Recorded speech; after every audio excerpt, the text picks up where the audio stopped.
को इस केस से दूर रखें। उसका मेरे भाई के कत्ल से कोई ताल्लुक नहीं है। देखिए, अगर मैं चाहूं ना तो आपको भी इस कत्ल के केस में शामिल तफ्तीश कर सकता हूं। और गुड़िया का तो दूर दूर तक हसन से कोई रिश्ता ही नहीं है। मगर मुझे एक बात समझ में नहीं आ रही, आप गुड़िया को बचाना क्यों चाहते हैं? क्योंकि उसका कोई ताल्लुक नहीं है इस केस से, इसीलिए। ये तो आप कह रहे हैं ना, हमारी तो मजबूरी है आरिफ साहब। हमें हर एंगल से तफ्तीश करनी पड़ती है, देखना पड़ता है केस की नवैयत को। हो सकता है कि वो इनोसेंट हो, लेकिन हम तफ्तीश करेंगे तो हमें केस का पता चलेगा ना। देखें, अगर आपने तफ्तीश करनी है तो करें, लेकिन गुड़िया से नहीं, उसके हस्बैंड से। गुड़िया को इस मामले से दूर रखें। मैं नहीं चाहता कि उसकी इज्जत पर कोई भी हर्फ आए, इसलिए मेरी रिक्वेस्ट है आपसे, उसको इस मामले से दूर रखें। मेरी भी आपसे एक रिक्वेस्ट है कि आप हमारी तफ्तीश में मुदाखलत ना करें तो बेहतर है। हमें हमारा काम करने दें। हाँ, आप इस बात पर यकीन रखें कि किसी के साथ भी नाइंसाफी नहीं होगी।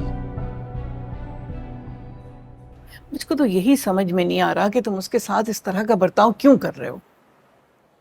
मैं यहाँ जख्मों में चूर पड़ा हूँ, आपको मेरी तकलीफ नहीं दिखाई दे रही? अभी भी वो मासूम लग रही है आपको? तुम्हारे ये जख्म भर जाएंगे ऐसे, लेकिन उसके जख्म कैसे भरेंगे अल्लाह ही बेहतर जानता है। आखिर तुम्हें हो क्या गया है ऐसा? तुम ऐसे तो नहीं थे, तुम तो खुद गुड़िया से शादी करना चाहते थे। तुम्हारी ख्वाहिश पर ही तो मैं राशिद के पास गई थी ना, तुम्हारी और गुड़िया की बात करने। फिर अब क्यों ऐसा कर रहे हो तुम उसके साथ? हालांकि तुम अच्छी तरह जानते हो कि राशिद ने हर अच्छे बुरे में हमारा साथ दिया है। इतना सब कुछ हो जाने के बावजूद भी तुम देखो, वो तुम्हें अस्पताल देखने आया। पता नहीं तुमने महसूस किया या नहीं किया, लेकिन मुझको उसके लहजे में तलखी साफ नजर आई है। मुझे लगता है वो तुमसे नाराज है। मैंने कौन सा जान से मार दिया था उनकी बच्ची को? हाँ, मियाँ बीवी में छोटी मोटी लड़ाई तो होती रहती है ना, और मैंने नहीं भेजा था उसे, खुद गई थी वो। एहसन बेटा, माँ बाप अपनी बेटियों के बारे में बहुत एहसास होते हैं। वो अपनी बेटियों के बारे में जरा भी तकलीफ बर्दाश्त नहीं कर सकते। तुम्हारा उसके साथ रवैया देखने के बाद वो कैसे अपनी बेटी को छोड़ जाते तुम्हारे पास? वो लावारिस नहीं है और ना ही लाचार, जो वो तुम्हारे जुल्म सहने के लिए तुम्हारे पास छोड़ जाता। मगर मैं जानती हूँ कि गलती तुम्हारी है। मेरी गलती? हमेशा मेरी गलती होती है? बेटा, मैं ऐसा नहीं कह रही हूँ, लेकिन सच बात तो यही है कि तुम्हारा उसके साथ रवैया बिल्कुल ठीक नहीं था।